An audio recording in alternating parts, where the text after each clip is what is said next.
ভোটের আগেও জ্বলছে বাংলাদেশ। ক্ষোভের আগুনে পুড়ল জাতীয় পার্টির সদর দপ্তর।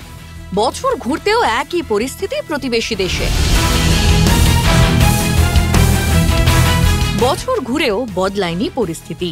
এবার অসন্তোষ ক্ষোভের আগুনে পুড়ল জাতীয় পার্টির সদর দপ্তর। শুক্রবার রাতে ঢাকায় বাংলাদেশের একদা শাসক দল জাতীয় পার্টির সদর দপ্তরে হামলা চলে।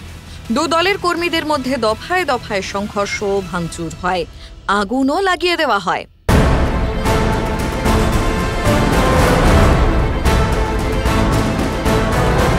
হামলার নেপথ্যে কারা?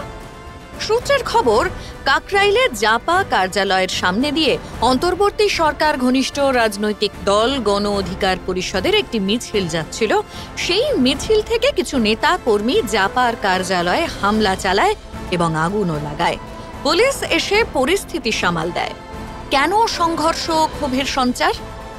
জাতীয় পার্টি গত ১.৫ দশকে বিভিন্ন নির্বাচনে শেখ হাসিনার আওয়ামী লীগের সঙ্গে জোট বেঁধেছে। গত বছরে জনবিক্ষোভের জেরে হাসিনার সরকারের পতনের পর রোষ গিয়ে পড়েছিল এরশাদের দলের সদর দপ্তরের ওপরেও। ঘটনাচক্রে এরশাদের ভাই জিএম কাদের বর্তমানে জাতীয় পার্টির চেয়ারম্যান। এর আগে গত ২৯শে অগস্ট জাপা ও গণ অধিকার পরিষদের নেতাকর্মীদের মধ্যে সংঘর্ষ হয়। পুলিশের লাঠিতে গণ অধিকার পরিষদের নেতা নুরুল হক নূর আহত হয়েছিলেন। তার প্রতিশোধ নিতেই এ দিনের হামলা, যদিও অভিযোগ অস্বীকার করেছেন গণ অধিকার পরিষদের নেতারা।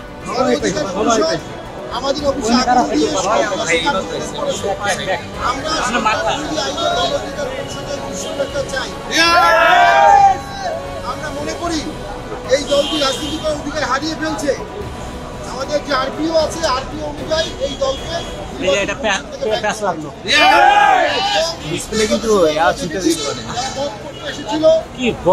তাদের বিরুদ্ধে সরকার কোনো পদক্ষেপ নিচ্ছে না।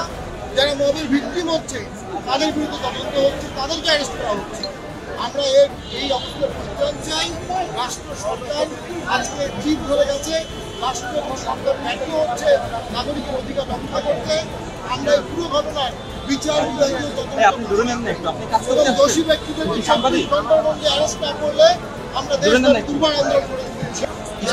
হয়েছে তাৎক্ষণিক যদি যারা হামলা করেছিল থেকে অ্যারেস্ট করা হতো, তাহলে কখনোই এই ধরনের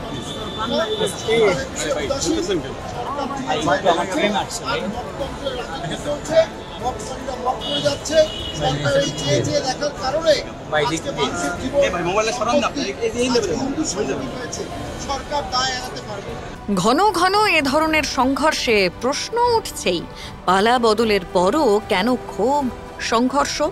ভোটের আগে বিপদে নেতারা? সেখানকার বর্তমান অন্তর্বর্তীকালীন সরকার কি দায়িত্ব সামলাতে অপারগ? ব্যুরো রিপোর্ট, সংবাদ প্রতিদিন.in।